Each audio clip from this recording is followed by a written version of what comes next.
Good evening, students. This is Manas, your friend and tutor, and today's problem is very interesting, as you have to perform 3 tasks. Task number 1, just make the front view, and by the way, this arrow represents the direction of the front view. You have to make the front, top, and the right hand side view. Once you're done with that, you'll also need to create the sectional side view. That means if you watch along this line, assume that there is a cutting plane passing, okay, which slices the object into 2 halves. When this portion is removed, what you see is the sectional side view.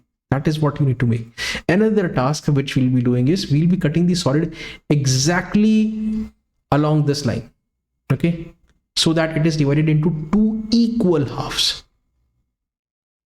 Don't worry, okay, these things may appear tough at the beginning, but it can be worked out. There is a method which we can deploy and create such drawings. Here we go. I think we should begin by this PowerPoint presentation that I have made for all of you. Here we go. So the first thing is representation of planes. Where are the planes? This is for vertical plane, that's for horizontal plane, and that's your profile plane. When you talk about vertical plane, it is meant for the front view, this is meant for top view, and that's meant for the right hand side view. Done. Please note, this direction is for the front, this is for the direction right hand side, that's for the top view.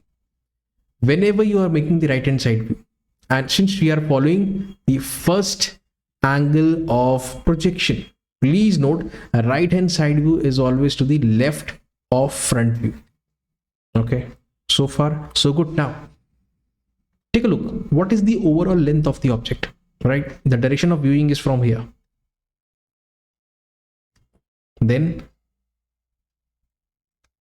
if I can zoom into this, how much is this? Sir, this is 80. And what about this? Sir, the outer circle is having a diameter of 80, so the radius is 40. So this is 40 plus 80, which makes it 120. So that's your length. Done. If you take a look at the width, this is the width, that is 100. Done. What about the height? If you watch carefully, from here until you reach the center, this is 105, and again from center to the outermost periphery of this circle, this distance is 40. So 40 plus 105 makes it 145. So length, height, length, width, width and height. This is exactly how you need to make these 3 boxes. Please note, these distances, they are all equal to x, where x is equal to 10 millimeters. You can take it 20 millimeters also. I don't give a damn. Okay. As long as you can increase the dimensions, you can increase the value of x as long as your space stays unaffected, right? Okay. How do we begin? Let's begin by making the front view. In the front view, first of all, I'm going to make this center point. This distance is 40 and this distance is 40. So you can see 40, 40, we have located this center point. Secondly, in the side view, this direction is for the right hand side view.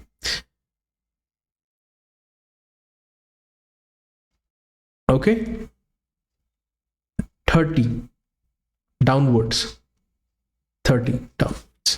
So the 2 centers have been located, and wherever you see the centers, make sure to pass these center lines. Again, one more thumb rule is that make a plus sign, and then keep on extending it in both horizontal and vertical directions. Dot, then a long dash, dot, then a long dash. Okay. Now how can we proceed from here? There are 2 concentric circles which we can see. This is having a diameter of 60, therefore the radius is 30. That is having a diameter of 80, so the radius is 40. Make these 2 circles. Done. From the outer circle, please keep a look. Let me extend this line this way. From the outer circle and from the inner circle, 2 horizontal lines have to be made, right? And from this inner circle also. How do we need to do that? So from this very point, from this very reference line, you can say 10 millimeters up, 10 millimeters down. Since the overall distance is 20, 10 up, 10 down. Okay, this way. And then this width, obviously this is equal to 10. This is equal to 10. So please implement it carefully. Here it is. And now you can see that this portion is not needed. Is this portion needed? No. This portion is also not needed. So we are going to discard these two portions like this. And now what? Now,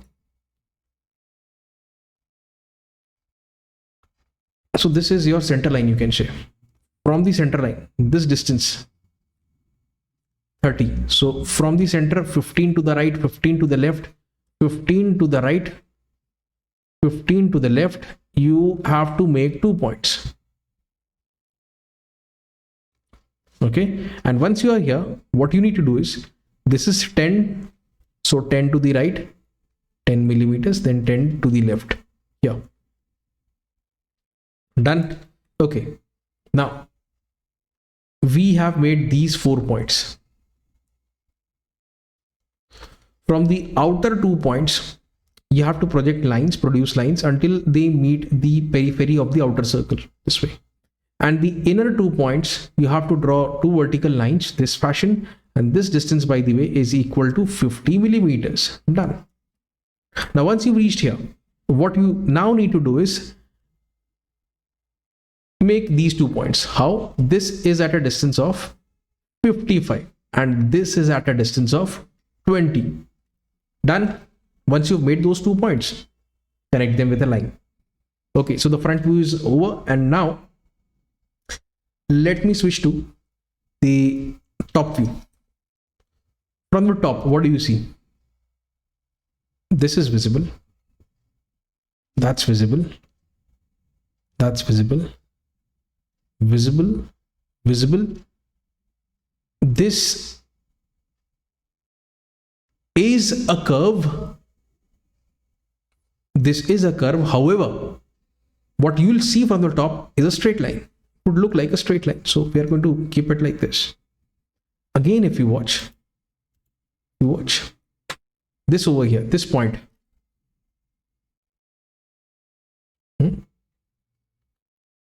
This is the point I'm talking about. From this very point, if you produce a line just for the reference purpose, it will be right here and here. Okay, now how do we proceed?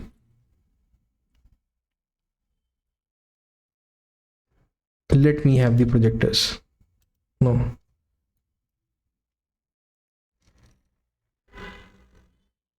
This way, and from here, this point. Right? So we have already left some space of 12 millimeters exactly at the center. This is how you need to make it. Okay, and these are the extremities. Okay, what now?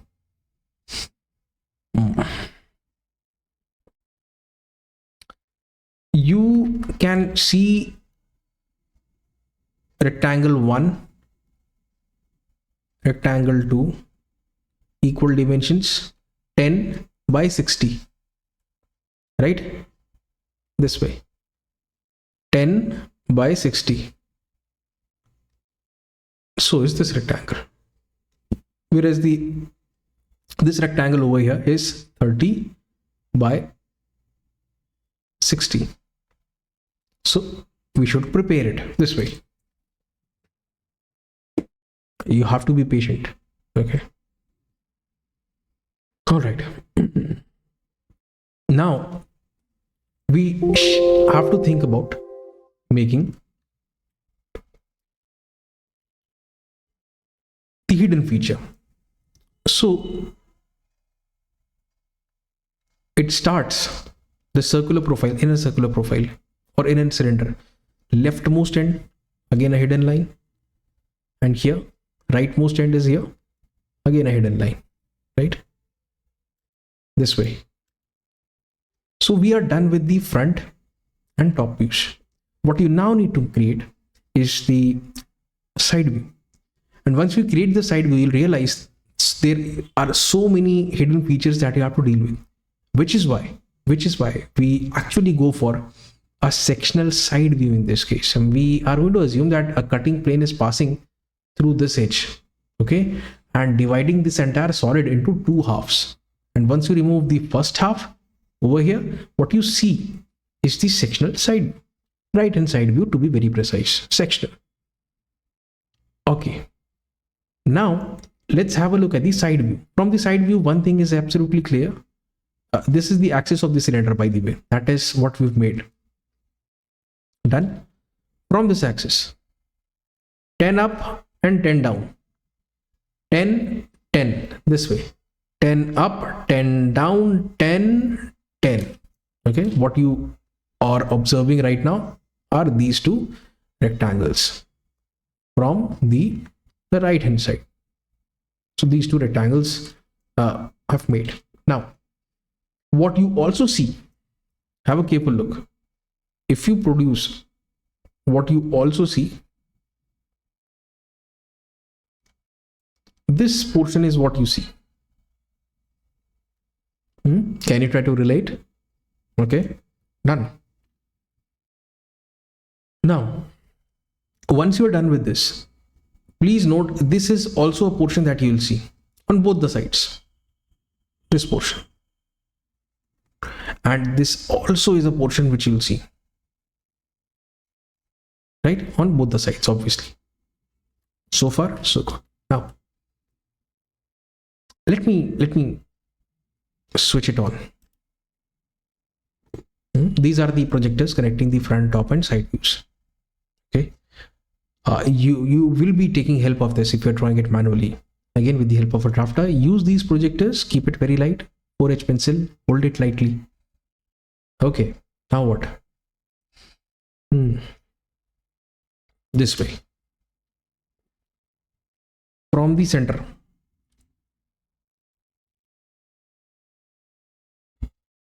okay, on either side, 6 to the right, 6 to the left, because the overall width is 12, right? And where does this rib start? This is where it starts, and this is where it ends. Okay, now you can also see this profile. How do you make this? It's very simple. Let's do it. Can you see this? Okay, now since, I mean, these two lines are so closer, the upper one, it is the upper line that I'm talking about. From here, you'll see some portion will be hidden, obviously, and then you can make this rectangle. This is having a width of 60 and a height equal to, I don't know how much the height is, because from one second, the top line until you reach here, you don't need a dimension because you already have made these boxes. Okay, now what? Now you have to think about how many edges are such that they fall behind a flat surface. Okay, now watch, the top and bottom hidden. Okay, anything else?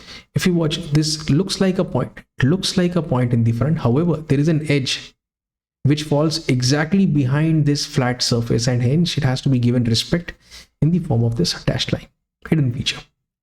Done. Now another important thing to notice, these two circles having a diameter of 20, therefore the radius is 10, so you can make it, right? And this is the hidden feature represented in both the front and the top view. So we are done with our drawing. If you want to see how does it look, have a look. Front view, top view and right hand side view.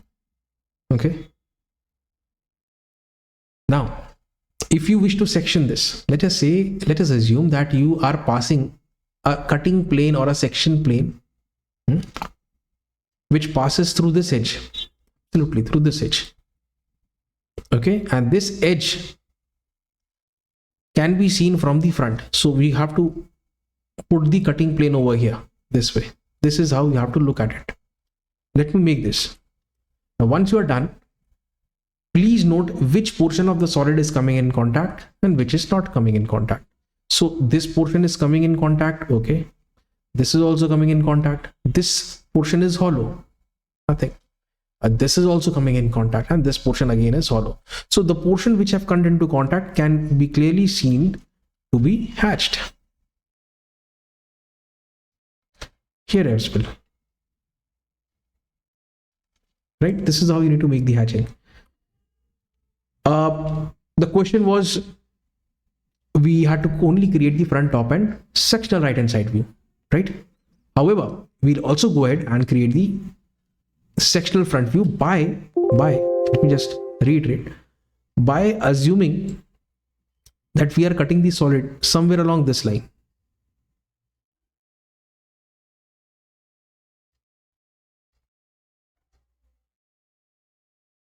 Somewhere along this line. You can assume that we are passing a cutting plane through this edge, right?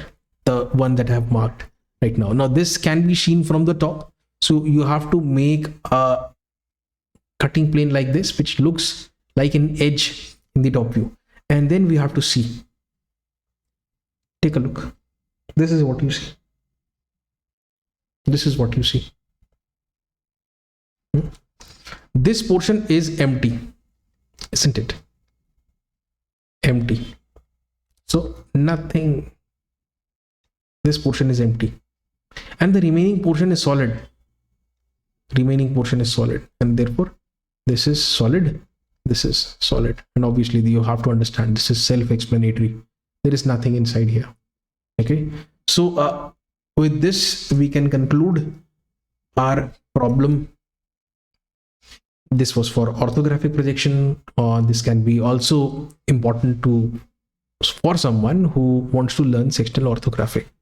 Okay, sectional front view, right hand side view, and that's the top view, right? By the way, this was sent to me by Anjishnu Das, and of late he has been sending me quite a lot of problems, right? It is, as a teacher, it becomes my responsibility to answer my students, and that is exactly what I've been doing.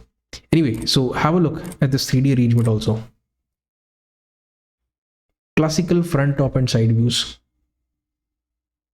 Sectional side view from the right hand side. Sectional front view from the front. Okay, there is a difference. This is in the top view, you get the front view. This is in the front view cutting plane, so that you get the side view. I hope I've made myself absolutely clear. So guys, yes, that was all from my side for today, and thank you for having patience. And if you've come this far, do give this video a like and share it with as many friends as you can. This is Patnaik signing off. Take care and have a nice day.